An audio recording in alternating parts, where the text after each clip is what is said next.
আর একটা হাদিস বুখারীতে এসেছে, এটা খুব ডেঞ্জারাস। সেটা হচ্ছে নবী সাল্লাল্লাহু আলাইহি ওয়াসাল্লাম হাউজে কাউসারের পানি নিয়ে দাঁড়িয়ে থাকবেন, উম্মতের সবাই সেখানে গিয়ে জড়ো হবে, নবীজি তাদেরকে চিনতে পারবেন। কিভাবে চিনবেন?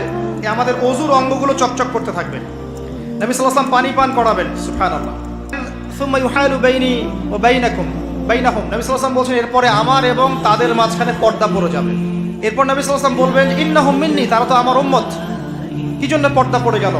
বলা হবে ইন্নাকা লা তাদরি মা আহদাসা বা'দাক, হে নবী আপনি জানেন না আপনার পরে এরা আপনার দিনের মধ্যে কত বেদাত ঢুকিয়েছিল।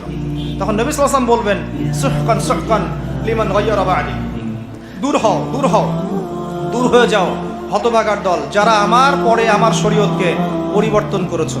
আমার কথা কি বুঝতে পারছেন? এই কারণে কোরআন এবং সুন্নায় যা আছে আমরা হুবাহু মানার চেষ্টা করব এবং নবী সাল্লাল্লাহু আলাইহি ওয়াসাল্লাম এবং সাহাবীদের বুঝ অনুযায়ী বুঝবো, তাদের আন্ডারস্ট্যান্ডিং অনুযায়ী বুঝবো।